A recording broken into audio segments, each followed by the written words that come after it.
C'est le frère Adrien Candiard qui est le prédicateur de notre pèlerinage. C'est lui qui va maintenant donner l'homélie. La dernière fois que j'ai vu le pape François, frères et sœurs, il n'était pas prêt de courir le marathon. C'était pas la semaine dernière à Marseille où je n'étais pas. J'étais encore en Égypte, dans mon couvent, là où je vis habituellement. Je n'étais pas encore venu en France pour vous retrouver.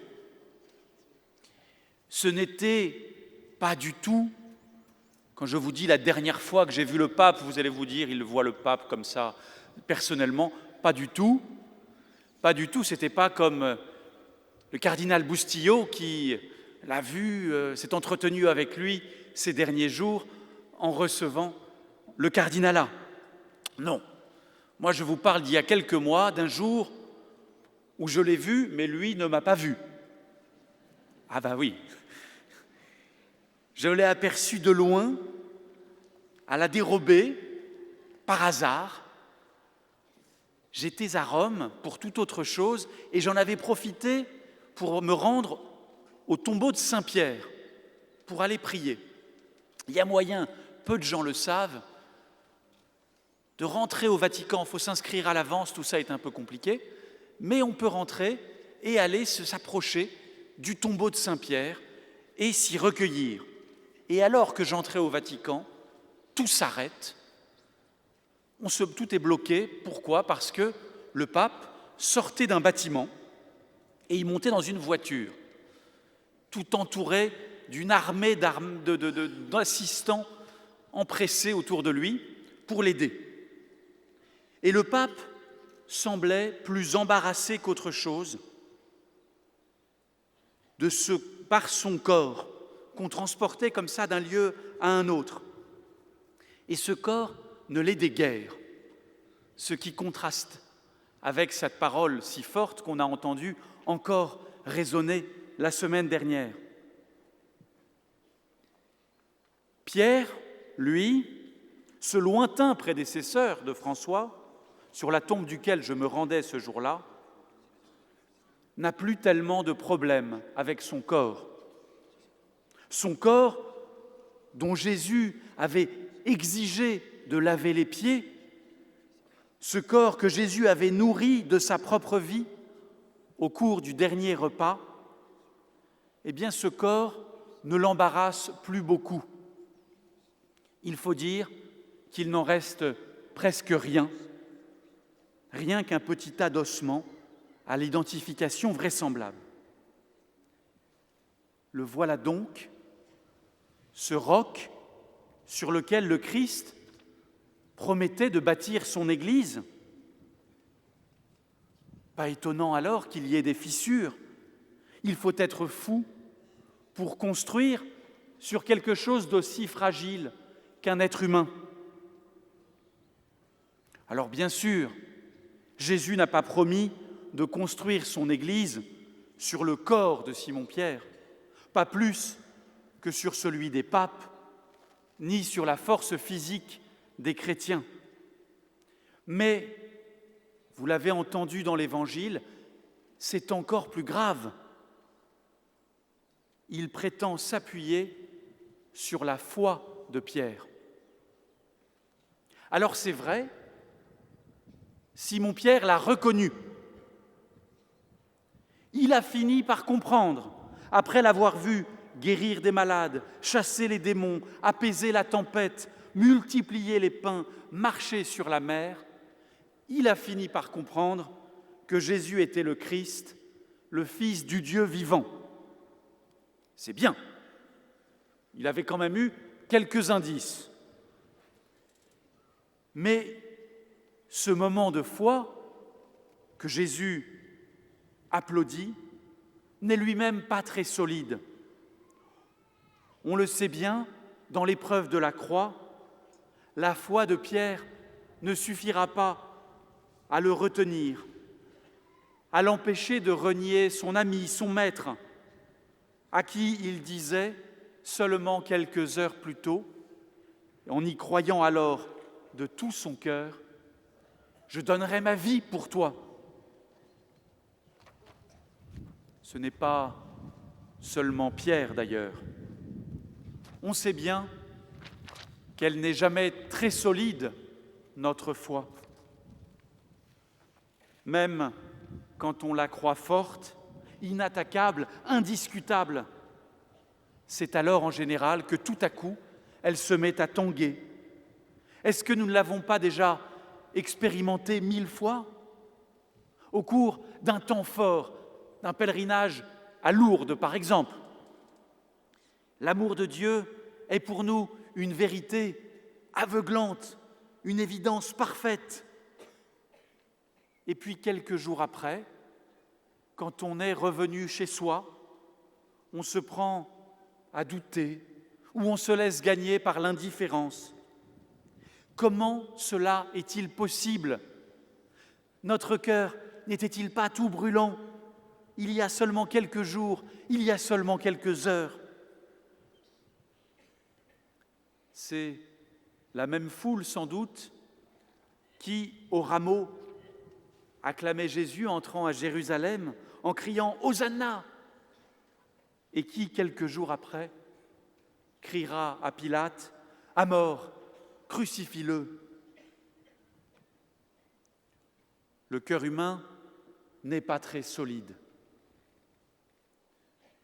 Si c'est sur notre foi que Dieu veut bâtir son Église, n'est-ce pas une entreprise vouée à l'échec? Elle le serait, je crois, frères et sœurs, si l'Église était fondée sur la foi de Pierre ou sur notre foi à nous.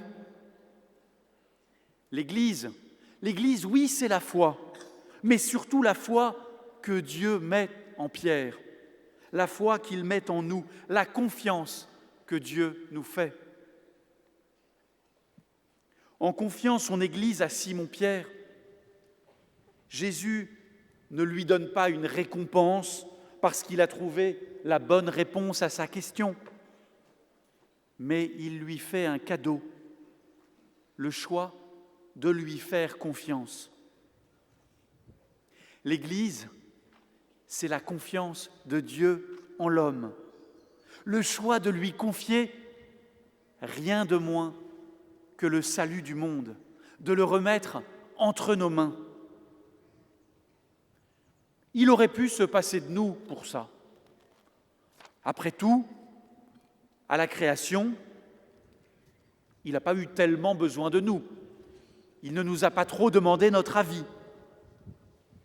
Peut-être aurait-il pu décider de faire passer son salut au monde entier d'un seul coup, par miracle, tous convertis, et on n'en parle plus.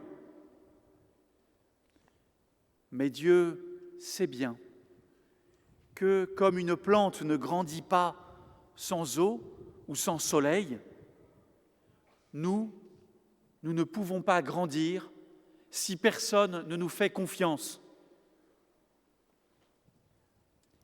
Il a parfois manqué à notre vie ce regard de confiance qui aurait tout changé.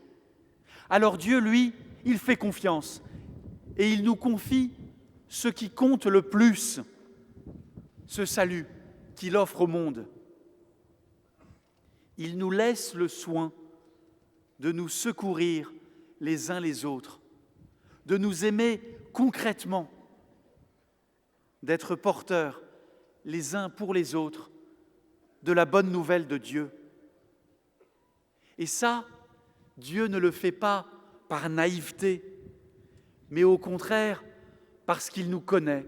Il nous connaît mieux que nous-mêmes. Il nous connaît comme s'il nous avait fait. Il sait ce qu'il y a en nous de faiblesse, mais aussi de bonté, d'enthousiasme, de générosité. Il connaît ces trésors qu'il a placés en nous dès l'origine. Et en nous faisant confiance, Dieu nous invite à notre tour à les découvrir et à les laisser grandir. Je crois que c'est cette confiance en Dieu plus qu'en eux-mêmes, qui animent les si nombreux bénévoles qui permettent à notre pèlerinage d'exister. Les hospitalières et les brancardiers, les hôtesses et les commissaires, les choristes, et j'en passe. Et je pense en particulier ce matin à tous ceux qui, parmi eux, vont vivre aujourd'hui leur titularisation. Eux aussi, j'en suis certain, se sont tout d'abord crus incapables de rendre ces services si utiles et souvent tellement exigeants. Ils ont hésité un peu avant d'accepter, avant de s'engager, avant de faire confiance à Dieu qui leur faisait confiance. Et au nom de tous les pèlerins, en votre nom à tous, je tiens ce matin à leur dire notre gratitude pour cet acte de foi. Ce pari de Dieu, ce choix un peu fou de nous faire confiance, Dieu sait bien qu'il ne fonctionne pas à tous les coups. Il le sait depuis le début, depuis que ses apôtres, à l'heure décisive de la croix, l'ont abandonné, trahi, renié. Et l'histoire de l'Église, elle commence par un échec. Et elle voit régulièrement au fil des siècles se renouveler, parfois tragiquement, les abandons et les trahisons de ceux qui devraient la servir. Cela ne devrait pas nous étonner. Ce qui est étonnant, c'est bien plutôt que Dieu ne retire pas sa confiance à l'être humain. C'est qu'il continue inlassablement à nous confier son Église, son salut. Car Dieu sait bien qu'avec la confiance, ça ne fonctionne peut-être pas toujours, mais que sans la confiance, rien ne fonctionne jamais. Le salut qu'il nous offre, ce n'est pas une espèce de récompense extérieure, comme on emmène un enfant au cirque parce qu'il a été sage. C'est une transformation qui nous rend effectivement meilleurs. Alors Dieu patiemment nous accompagne, il nous relève, il nous enseigne. Il n'ignore pas que nous avons besoin de temps pour apprendre à devenir l'Église qu'il désire, capable de porter la bonne nouvelle. Cette Église-là n'est pas sûre d'elle-même, triomphante, enivrée de ses propres succès, souvent temporaires ou ambigus, trop marquée aussi par l'esprit du monde. Elle se sait au contraire modeste, consciente de ses fragilités, émerveillée surtout de l'infatigable confiance que Dieu ne cesse de lui renouveler. Car l'Église sainte que nous proclamons dans le credo, c'est seulement l'Église qui est fondée sur le roc véritable, non pas sa propre foi, mais la foi que Dieu met en nous.